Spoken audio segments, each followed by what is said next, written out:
بسم اللہ الرحمن الرحیم۔ اس کا نام جبلہ بن الاحم تھا۔ وہ غسان کا بادشاہ تھا۔ اس کے دل میں ایمان کی شمع جگمگا اٹھی۔ اس نے اسلام کے بارے میں سنا، اس پر غور و فکر کیا، پھر اسلام قبول کر لیا۔ یہ سیدنا عمر فاروق رضی اللہ تعالی عنہ کے دور کی بات ہے۔ مسلمانوں کو اس کے اسلام لانے کی خبر ملی تو بہت خوش ہوئے۔ جبلہ نے سیدنا عمر فاروق رضی اللہ تعالی عنہ کو خط لکھا کہ وہ مدینہ طیبہ آنے کی اجازت چاہتا ہے۔ اسے اجازت دے دی گئی کہ تم مدینہ طیبہ آ سکتے ہو۔ تمہارے لیے وہی کچھ ہے جو ہمارے لیے ہے، اور تم پر وہی کچھ واجب ہے جو ہم پر واجب ہے۔ جبلہ غزان سے روانہ ہوا۔ اس کے جلوں میں 500 گھڑسوار تھے۔ وہ مدینہ کے قریب پہنچا تو اس نے شاہی لباس پہنا جس کے دامن پر سونے کی دھاریاں تھیں۔ پھر اس نے ہیروں اور جواہرات سے مرصع تاج سر پر رکھا۔ اس کے گھڑ سواروں نے بھی بہترین لباس پہنے۔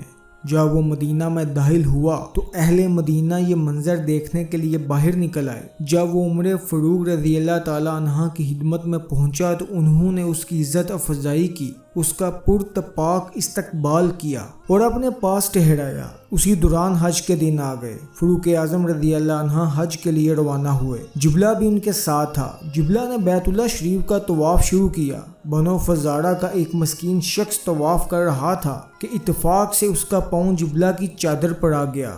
جبلہ کو بڑا غصہ آیا۔ اس نے اسے ایسا زوردار تھپڑ مارا کہ اس کی ناک کی ہڈی ٹوٹ گئی۔ فزاری کو بھی بہت سخت غصہ آیا، مگر وہ جوابی کارروائی نہیں کر سکتا تھا۔ اس نے فوراً اپنا مقدمہ فاروق اعظم رضی اللہ عنہ کی عدالت میں پیش کر دیا۔ فاروق اعظم رضی اللہ عنہ نے جبلہ کو بلوایا اور جواب طلبی کی کہ تم نے دوران طواف اپنے مسلمان بھائی کو تھپڑ کیوں مارا؟ تم نے تو تھپڑ رسید کر کے اس کی ناک ہی توڑ ڈالی۔ آخر تم نے ایسا کیوں کیا؟ جبلہ نے بڑے غرور سے کہا کہ اس نے میری چادر کو اپنے پیروں سے مسل دیا۔ اس کی یہ مجال، اگر مجھے مقدس گھر کی حرمت اور عزت کی پرواہ نہ ہوتی تو میں اس کی گردن اڑا دیتا۔ فاروق اعظم رضی اللہ عنہ نے فرمایا، جبلہ تم نے اپنی غلطی کا اعتراف کر لیا ہے کہ واقعی تم نے اسے تھپڑ مارا ہے۔ اب تمہاری نجات کے لیے ایک ہی حل ہے کہ کسی طریقے سے اسے راضی کرو، ورنہ جبلہ کے وہم و گمان میں بھی نہیں آ سکتا تھا کہ اس سے بھی بدلہ لیا جا سکتا ہے۔ اس نے فوراً پوچھا، ورنہ کیا ہوگا؟ ارشاد ہوا کہ اس فزاری سے کہا جائے گا کہ وہ آگے بڑھے اور تمہارے منہ پر ویسا ہی تھپڑ مار کر اپنا بدلہ لے لے۔ جبلہ کہنے لگا، اچھا تو کیا وہ مجھ سے بدلہ لے گا؟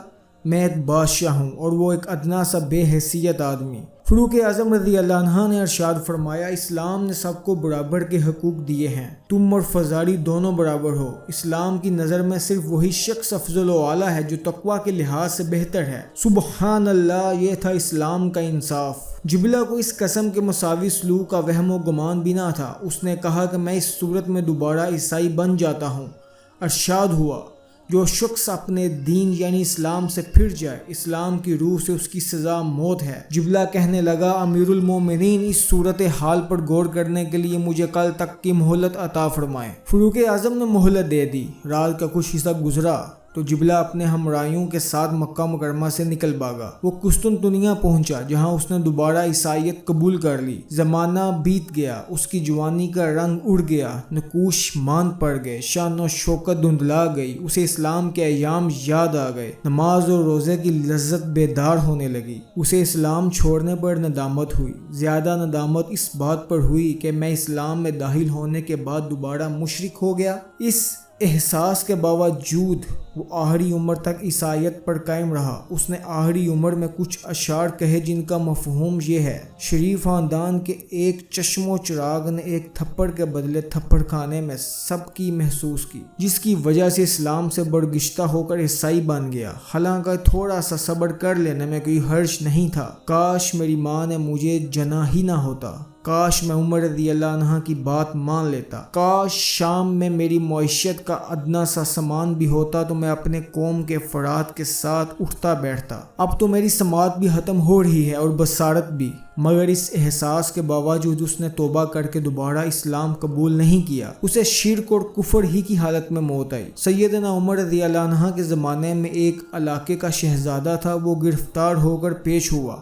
حضرت عمر رضی اللہ عنہ چاہتے تھے کہ اس بندے کو قتل ہی کروا دیں کیونکہ اس نے مسلمانوں کے خلاف بہت ہی زیادہ مصیبت بنائی ہوئی تھی۔ چنانچہ آپ نے اسے قتل کرنے کا حکم دے دیا۔ جب قتل کا حکم دے دیا تو اس نے کہا جی کہ آپ میری آخری تمنا پوری کر سکتے ہیں؟ آپ نے پوچھا کون سی؟ اس نے کہا مجھے پیاس لگی ہوئی ہے، لہٰذا پانی کا پیالہ دیجیے۔ آپ نے حکم دیا کہ اسے پانی کا پیالہ پلا دو۔ اسے پانی کا پیالہ دے دیا گیا۔ جب اس نے پانی کا پیالہ ہاتھ میں لیا تو کانپنا شروع کر دیا۔ حضرت عمر رضی اللہ تعالی عنہ نے پوچھا بھائی آپ کام کیوں رہے ہیں؟ کہنے لگا مجھے ڈر لگ رہا ہے کہ میں ادھر پانی پینے لگوں گا اور ادھر جلاد مجھے قتل کر دے گا، اس لیے مجھ سے پیا ہی نہیں جا رہا۔ حضرت عمر رضی اللہ عنہ نے فرمایا تو فکر مت کر، جب تک تو یہ پانی نہیں پی لیتا اس وقت تک تجھے قتل نہیں کیا جائے گا۔ جیسے ہی آپ رضی اللہ عنہ نے یہ کہا تو اس نے پانی کا پیالہ زمین پر گرا دیا اور کہنے لگا جی آپ کول دے چکے ہیں کہ جب تک میں پانی کا یہ پیالہ نہیں پیوں گا آپ مجھے قتل نہیں کریں گے، لہٰذا اب آپ مجھے قتل نہیں کر سکتے۔ حضرت عمر رضی اللہ عنہ نے فرمایا ہاں میں نے کول دیا تھا، لہٰذا اب میں تجھے قتل نہیں کرتا۔ جیسے ہی آپ نے کہا کہ میں تجھے قتل نہیں کرتا تو اس وقت وہ کہنے لگا جی اچھا